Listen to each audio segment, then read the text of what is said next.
Two people sitting across from each other at dinner. They have done this before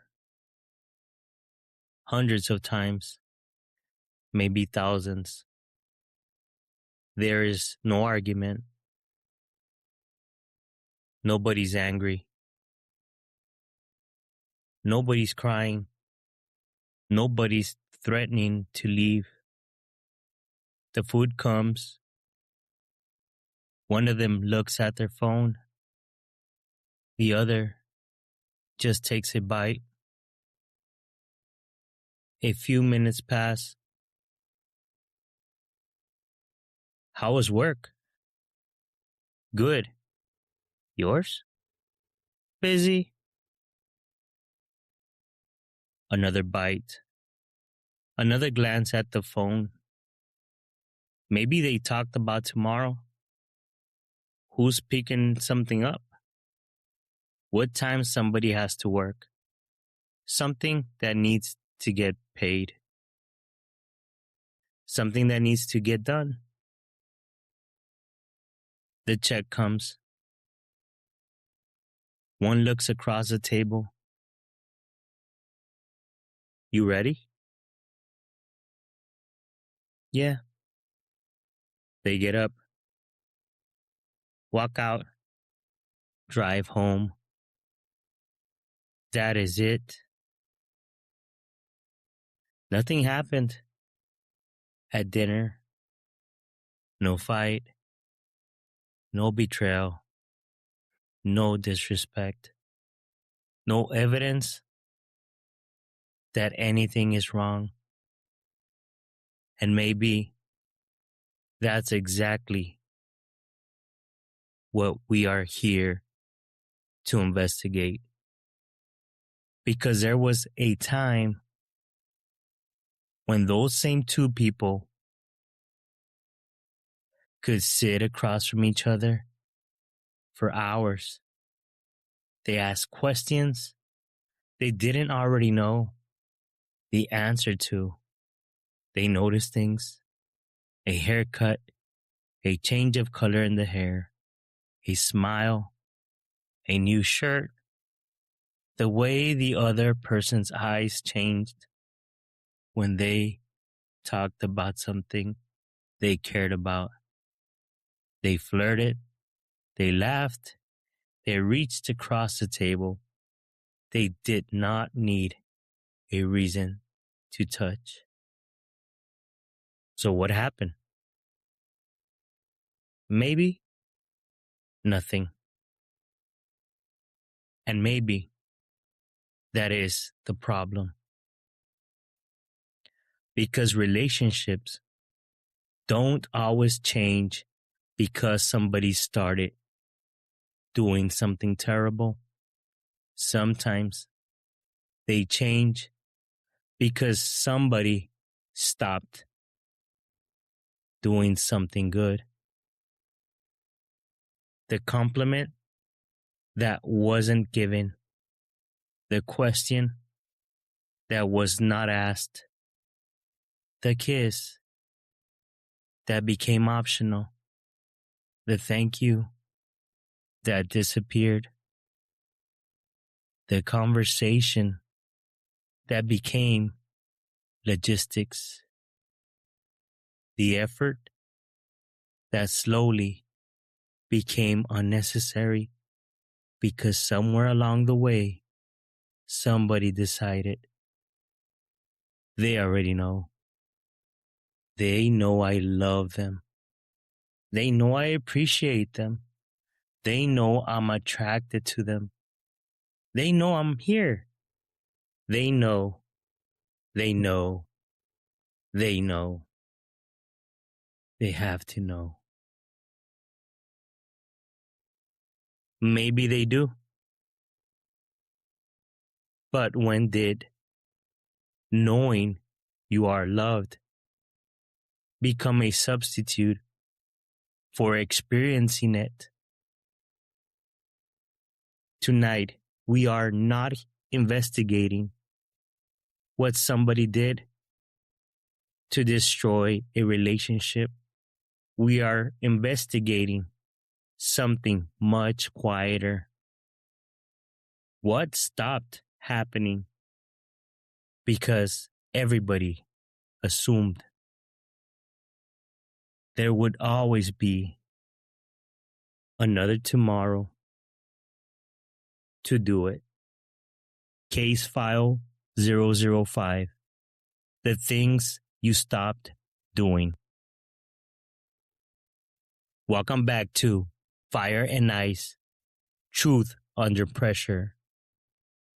I am Sir Chain, and this is an investigation. We don't enter these case files looking for somebody to blame.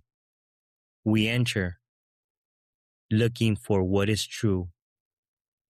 And so far, we have investigated what relationships reveal when they are placed under pressure. We put love on trial.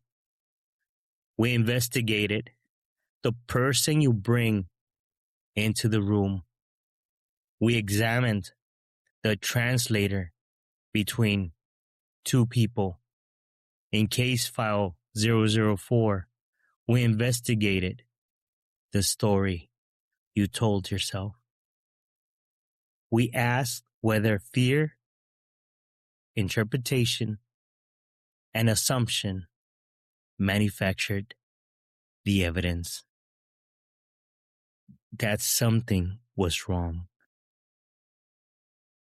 Tonight, we turn the courtroom camera because this time we are not investigating manufactured evidence. We are investigating overlooked evidence, maybe even willful blindness. Case file 004 asks, did you create a problem that wasn't there? Case file 005 asks, what did you allow to slowly disappear because you became too comfortable to notice? And those cases are harder to see because there is no crime scene, no shattered glasses, no screaming match, no confession. Sometimes everything still works. The bills get paid. The children get where they need to go. Dinner gets made. The groceries get bought. The calendar stays full. Everybody knows what needs to happen tomorrow. From the outside, the relationship looks functional. But functional and intimate are not the same thing. And somewhere between taking care of life and getting used to each other, something can begin to erode. Not disappear, erode. Slowly enough that nobody sounds the alarm. Quietly enough that everybody adapts. One less conversation, one less touch, one less question, one less thank you, one less tell me about your day, one less moment where somebody feels seen. Nothing catastrophic, just one less than another, then another, then another, until eventually the absence becomes normal, and normal stops looking like evidence. So tonight, we are putting two lies on trial. The first, if nothing is wrong, everything must be okay. No, it doesn't work like that. The absence of crisis is not automatically the presence of connection.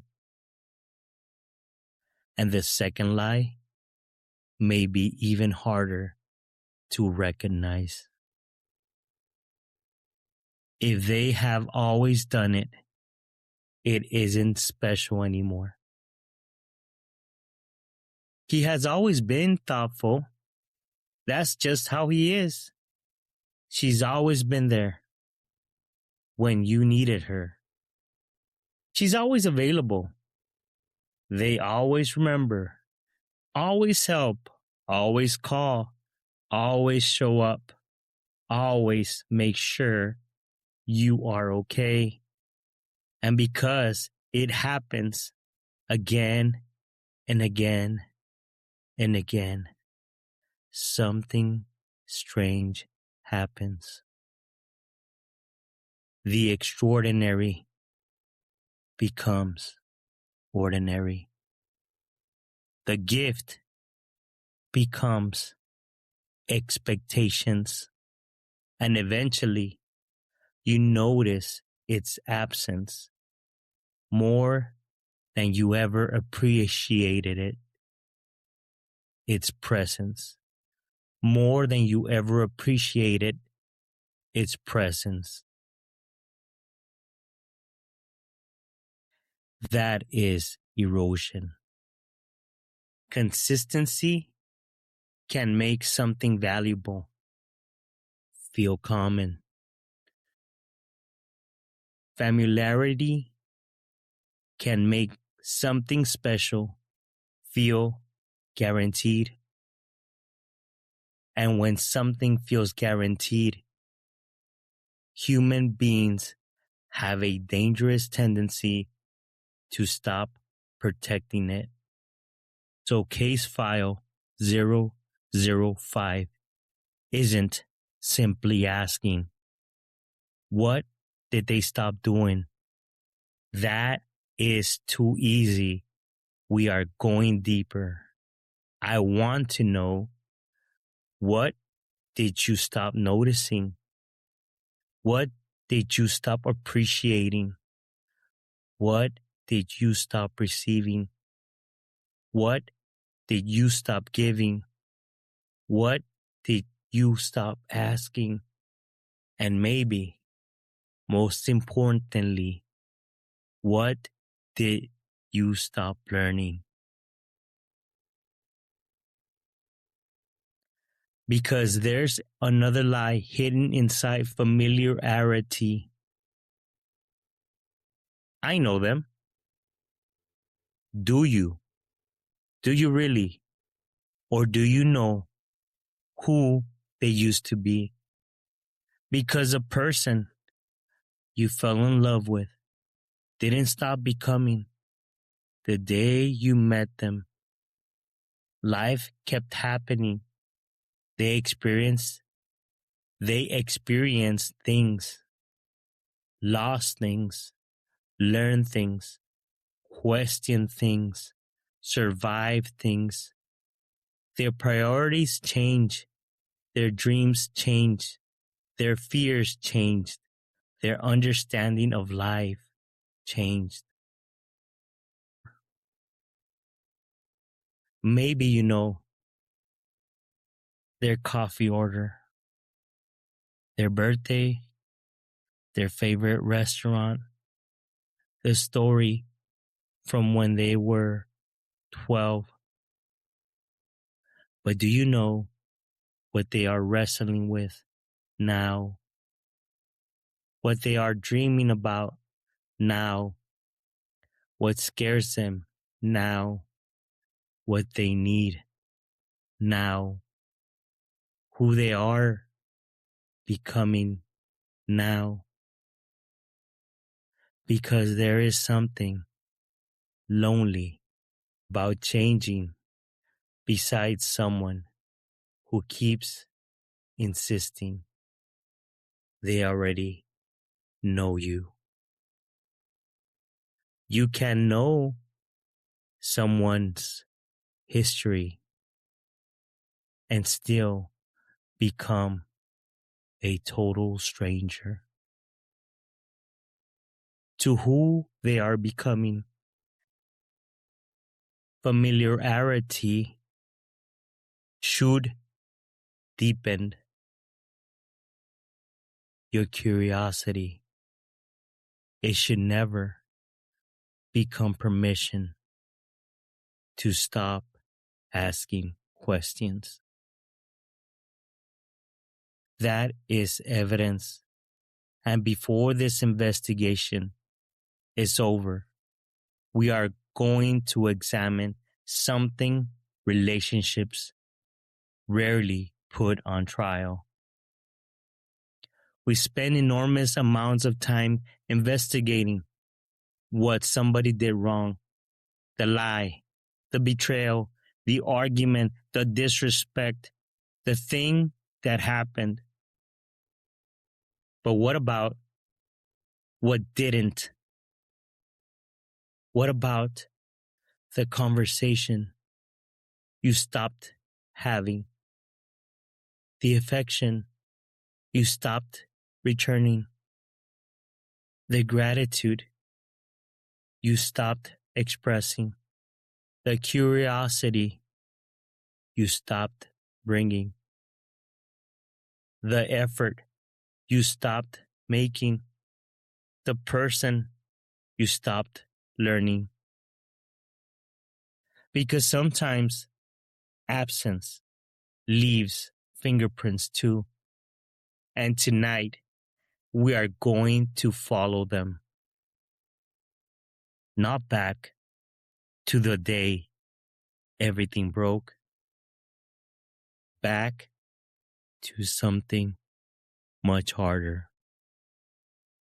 To identify the last time something good happened before nobody noticed. It had stopped. Erosion is difficult to recognize while you are standing inside it. Because erosion doesn't usually take everything at once. It takes a little at a time. Then waits for you to get used to what's missing. Then it takes a little more, and eventually, what would have concerned you a year ago becomes normal today. That is how erosion works, not through catastrophe, through comfort, adaptation. Think about the beginning. You look for a reason to reach. A good morning text wasn't an obligation. You wanted to send it. You found 5 minutes because 5 minutes with them mattered. You remembered the little things, their favorite drink, the song they like, the story they told you once. You noticed when something changed. You noticed their hair, their clothes, their mood, the sound of their voice. You studied them without realizing you were studying them because interest made attention feel natural. Then life started happening. Work, anxiety, problems, children, bills, appointments, deadlines, confusion, family, responsibilities, exhaustion. The relationship didn't necessarily become less important. Life simply became more crowded. And that's real. But somewhere inside that crowd, something subtle can happen. The things you once did because you wanted to started feeling optional. The good morning text becomes, I'll talk to them later. The kiss before leaving becomes, I'm running late. The conversation becomes, tell me tonight. Tonight becomes tomorrow. Tomorrow becomes the weekend. The weekend gets busy. And eventually, nobody remembers what they were supposed to talk about. Nothing terrible happened. That is the evidence. There is a law we've carried since the beginning of the investigation. Relationships rarely explode, they leak. And maybe now we finally understand what that means. A leak doesn't scare you with the first drop or the second. You can lose a little and still function. You can lose a little more and still look exactly the same from the outside. That is what makes a leak so dangerous. The structure can remain standing while something essential is slowly leaving it. One missed kiss doesn't mean anything. Neither does one distracted dinner. One forgotten thank you does not define a relationship. One night where you are exhausted and don't want to talk is called being human. The times that you don't feel like yourself, it's called being alive. We are not putting individual moments on trial. We are investigating what happens when moments become patterns and patterns become normal. Because normal moves slowly. That's the part nobody notices. Maybe you once talked every night, then a few nights a week, then mostly when something needed to be discussed. Eventually, the conversation is almost entirely information. What time are you getting home? Did you pay that? Who is picking them up? Do we need anything from the store? What are we doing tomorrow? All necessary, all responsible, all part of building a life together. But listen to what's missing. Not information, discovery. Not coordination, curiosity. Not responsibility, connection. The relationship still communicates, but the people may have stopped discovering each other. And that's why functional relationships can be difficult to investigate because everything appears operational. Nobody abandoned their responsibility. Everybody is doing what they are supposed to be doing. Maybe they are excellent at it. The house runs, the children are cared for, the money gets handled, the schedule works, the problems get solved. And if someone asks, "How are you two?" the answer comes quickly: "We are good." Maybe you are. But here is the question: when did "we work well together" become the same thing as "we are close"? Those are not the same statements. You can become an excellent team while slowly forgetting how to be lovers. You can become great parents while forgetting that before the children, there were two people who chose each other.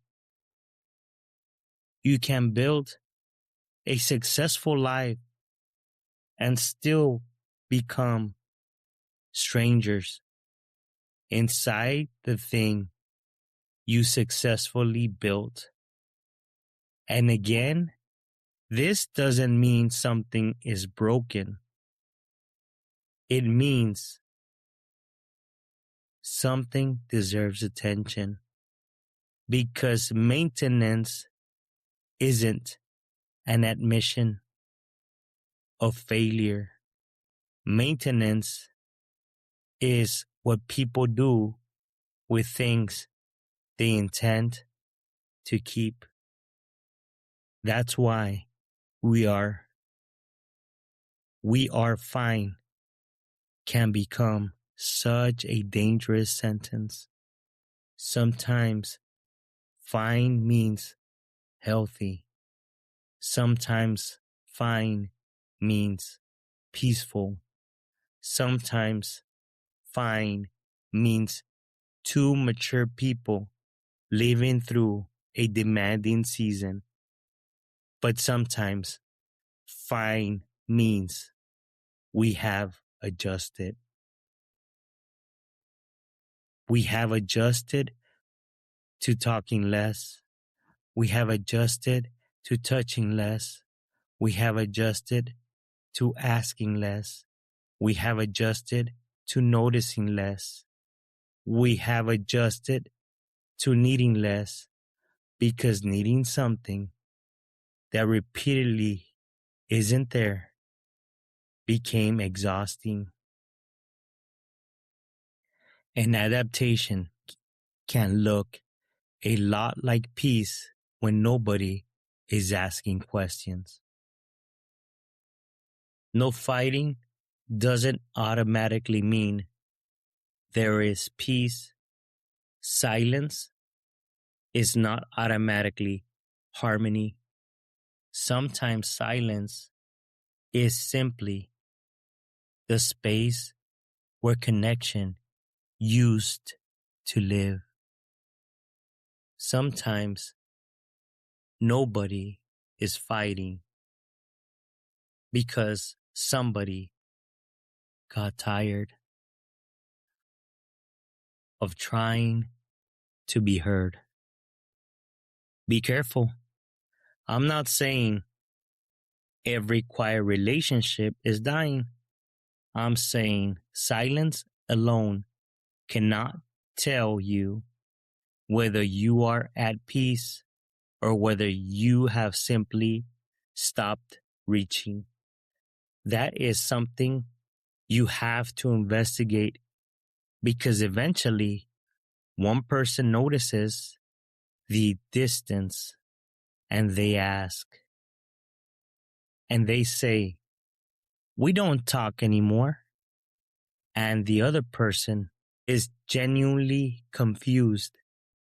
"What are you talking about? We talk every day." Maybe they do, but one person is counting words. The other is counting connection. We never spend time together. We were together all weekend. Maybe they were, but one person is counting proximity, the other is counting presence. Same relationship, same weekend, same evidence, different experience. And somewhere between those two experiences, erosion keeps working. So here is the first thing I want entered into this case. Don't only ask, is something wrong? Ask, what used to be right that we quietly stopped doing? Because sometimes the first warning sign isn't the presence of something bad. It is the absence of something good. And absence doesn't always make noise. Sometimes it simply waits for you to get used to it. And once you have gotten used to something being gone, the next question becomes harder. When did something special become something you expected? And sometimes familiarity does something even stranger. The thing you once loved becomes the thing that starts getting on your nerves. You loved their ambition. Now they're always working. You loved their independence. Now they never need you. You loved their big heart. Now they are always doing something for everybody. You loved their spontaneity. Now they never plan. And be careful sometimes. The trait really does need maturity. Ambition can become absence. Independence can become isolation. Generosity without boundaries can neglect the people closest to you. So the question isn't whether somebody is allowed to change. The question is, did the trait change? Or did your appreciation of the trait change? When did something you once called a gift become something you started treating like an inconvenience? We have spent a lot of time in these case files examining what happened, what was said, what was done, what was misunderstood, what was assumed, what hurt, what changed. Those things leave evidence. They are easy to put on trial. But there is another kind of evidence we don't talk about nearly enough. What didn't happen? There is an old moral and spiritual distinction between the wrong we commit and the good we know to do but leave undone. Sins of omission. And maybe relationships have them too. Not only what did you do wrong, but what good did you stop doing? Maybe you never cheated. Maybe you never lied. Maybe you never screamed. Maybe you never betrayed them. Maybe there is no single moment anybody could point to and say, There, that's where everything changed. But did you stop being affectionate? Did you stop expressing gratitude? Did you stop asking questions? Did you stop protecting time?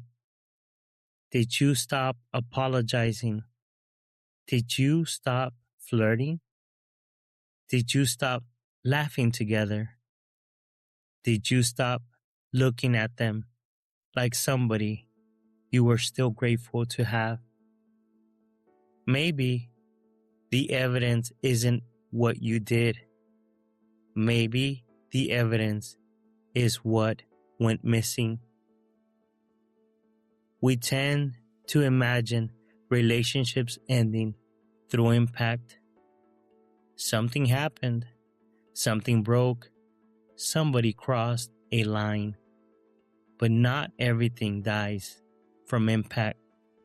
Some things die from deprivation. A relationship doesn't have to be stabbed to bleed. Sometimes it gets left out in the cold and everybody assumes it will somehow stay warm on its own. That's the danger of omission. There may be no villain, no dramatic moment, just two people slowly giving less of what once came naturally. So let's reconstruct the leak. It begins with notice. You see them, you pay attention, you recognize what matters. And because you notice, you make effort. You call, you ask, you touch, you plan, you listen. You express what they mean to you. Then familiarity enters and effort slowly meets assumption. They know, they will understand, they will do it later. We are good, and assumptions make room for neglect, not cruelty, not hatred, just less attention, less intention, less curiosity, less gratitude, less reaching, and because nothing immediately falls apart, both people begin adapting. This is just how things are now. Sometimes the omission didn't begin with somebody deciding not to care. Sometimes it began with the last time they tried. What's wrong? Nothing. Ask enough times and keep receiving a locked door. Eventually, somebody may stop knocking. But sometimes the door did open. They told you what was wrong.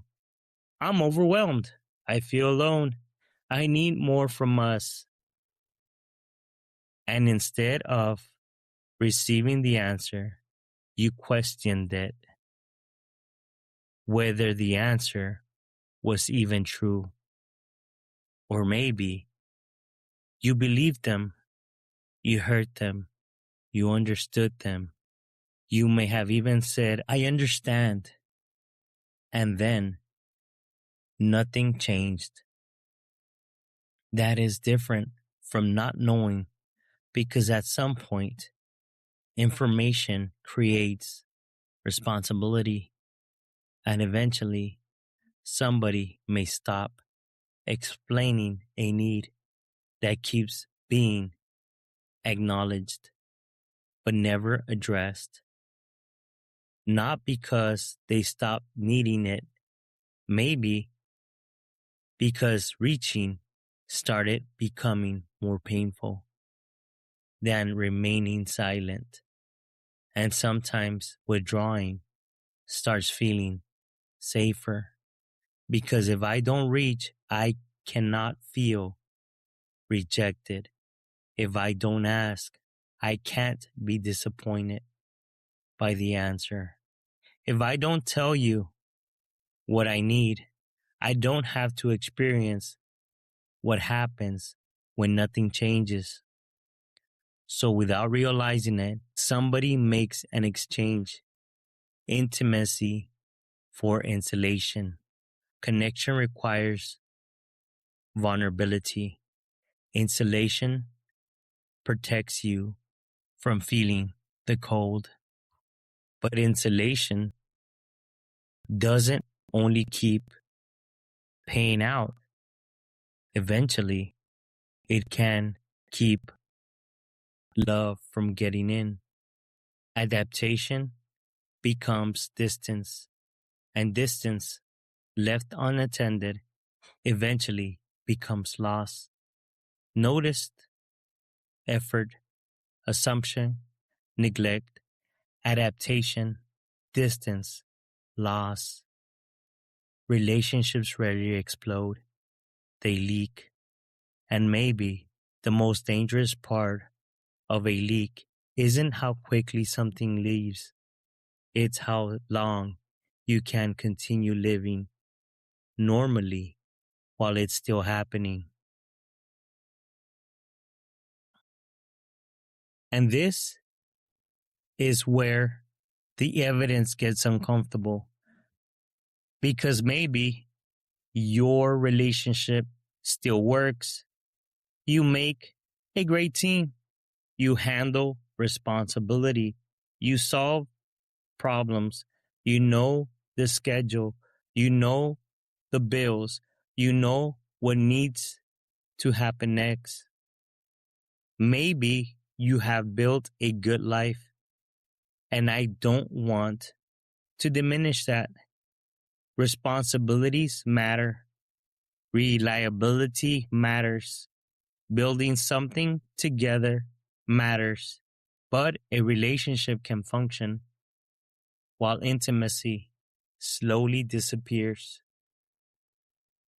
You can know what they need from the grocery store and not know what they need from you. You can know where they are going and not know where their mind has been lately. You can share a calendar, a mortgage, a home, a bed, children, responsibilities, years, and still stop sharing yourself. That is why proximity cannot be our only measurement of connection. Being beside someone doesn't automatically mean you are still reaching them.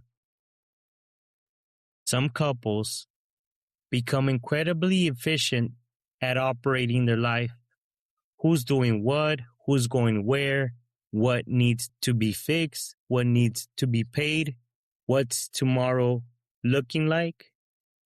It's almost a business meeting, efficient, necessary, productive, and sometimes that is exactly what the season requires. But if every conversation is about maintaining the operation, eventually somebody has to ask, who is maintaining the relationship? And maybe there is another question worth asking. What version of you does a relationship usually receive? Work gets your focus, problem gets your attention, responsibilities get your discipline. Everybody who needs something from you gets a piece.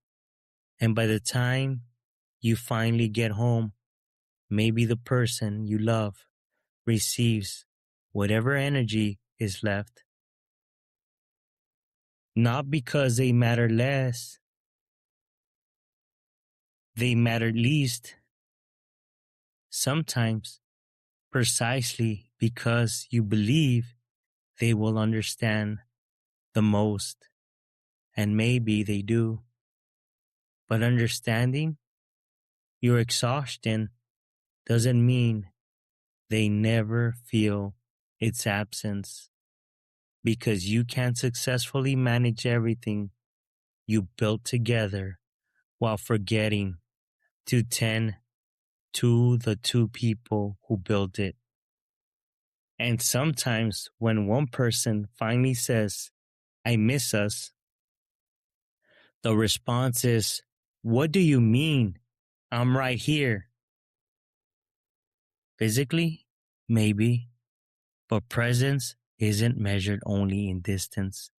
You can sit 3 feet from somebody and be miles away, but I do everything for us. Maybe you do, and that matters. But remember what we already established.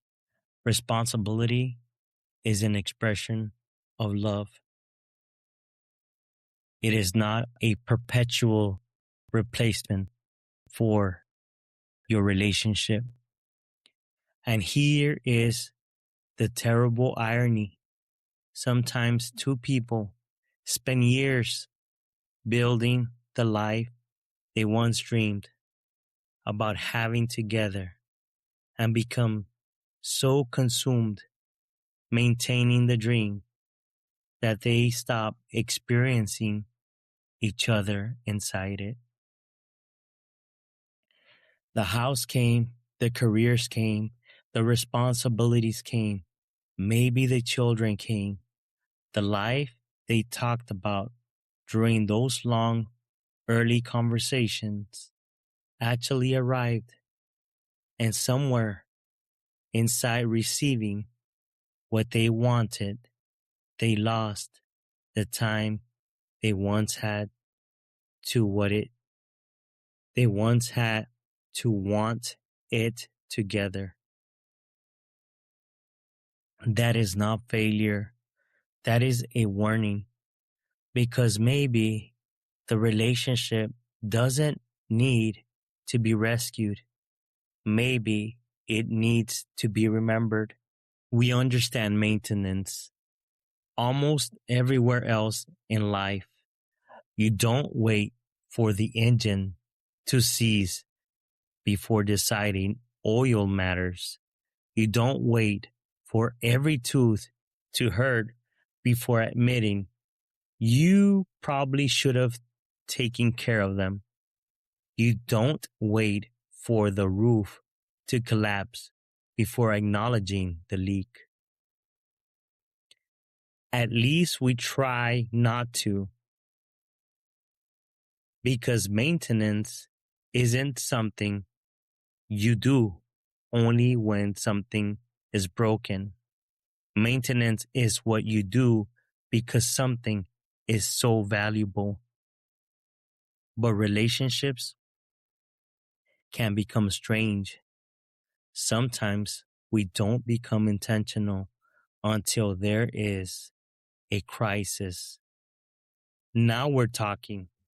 Now we are planning dates. Now we are asking questions. Now we are expressing how much they mean to us. Now we are fighting to protect what we spent years assuming would always be there. Why? Why does absence have to teach us what presence was worth? Why does somebody have to stop calling before we appreciate the calls? Why do they have to stop reaching before we remember how good it felt to be wanted, to be held, to be admired? Why does "I don't know if I can do this anymore" have to become the sentence that suddenly makes everything important again? Why wait for crisis to give you permission to care about what already deserved care? And listen, maintenance doesn't mean performing romance 24 hours a day. It doesn't mean every dinner has to feel like a first date. It doesn't mean life never gets busy. It doesn't mean people don't get tired. It doesn't mean every season will feel the same. Real relationships have seasons. Some seasons are beautiful, some are exhausting, some are challenging, some are survival. Sometimes loving someone looks less like roses and more like simply helping them carry what life put on their back. That is real. But seasons shouldn't become excuses for permanent neglect, because eventually we are just busy right now can quietly become the story you have been telling for 5 years. Maybe you don't need a relationship emergency. Maybe you need attention.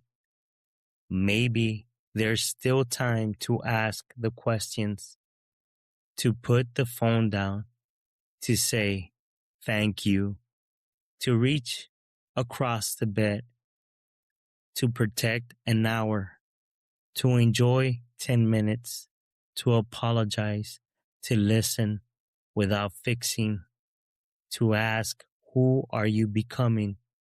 To look at somebody you have known for years and decide there is still something worth discovering. Not because you are afraid they'll leave, because you are grateful they are still there. Now we've gathered enough evidence, and like every case file, there comes a point where we stop examining everybody else. Take the stand. Question 1. What did you used to do naturally that now requires effort? And when did you stop? Question 2. What does the person you love constantly do that you have stopped recognizing because you have gotten used to receiving it? Question 3. What have you started calling normal that you once considered special? And are you actually at peace, or have you simply accepted a lower standard of your connection? Question 4. When was the last time you learned something new about them? Not their schedule, not what they needed from the store. Them. Question 5. What have they asked you for more than once that you understood but never really addressed? Question 6. What did they stop doing that you now say you miss? And what happened when they were still doing it? Question 7. What have you stopped doing because you decided they no longer deserved or appreciated the effort? Did you tell them, or did you quietly withdraw and expect them to understand what the silence meant? Question 8. And this is the question I want you to sit with and think about. What are you still fortunate enough to protect before absence teaches you its value? The evidence has been presented. The verdict is not that every relationship can be saved. It can't. The verdict is not that every person who stopped trying was wrong. Sometimes walking away is the honest answer, and the verdict is not that if you simply text more, kiss more, or schedule another date, everything will magically become healthy again. That's not what this case was about. This case was about erosion, the things that disappear without anybody deciding they should, the gifts that become expectations, the person you stop learning, the attempt you stop receiving, the trade you stopped appreciating, the conversation you stopped protecting, the effort you assumed will always be there. Relationships don't always lose everything in one terrible moment. Sometimes they lose something small again and again and again until one day two people look around and realize they're living inside what's left. But if you are hearing this while something good is still there, then this case doesn't have to be a eulogy. It can be a warning. And warnings are valuable because they arrive before the verdict has to become final. Notice before absence forces you to notice. Ask before silence becomes normal. Listen before they stop explaining. Appreciate before consistency becomes invisible. Learn them before your knowledge of yesterday becomes your assumption about today. Reach before both of you are sitting in the same room, waiting for the other to go first. And don't wait until something is dying to start doing what might have helped keep it alive. You may remember the first time they kissed you, the first I love you, the first night you stayed up talking until neither of you wanted to hang up. But if you are not careful, there may always be a last time for things you never realized could have a last time. The last good morning text, the last kiss before work, the last time they reached for your hand, the last time they asked, "What's wrong?" The last time they tried to tell you something and hoped you would understand. The last time that they gave you those 15 minutes that at that moment seemed like little time, but they were there for you. And the cruel part about erosion is that nobody usually knows when the last time is happening. So maybe the question isn't, what will you miss when it's gone? Maybe the question is, what is still here that we have already stopped noticing?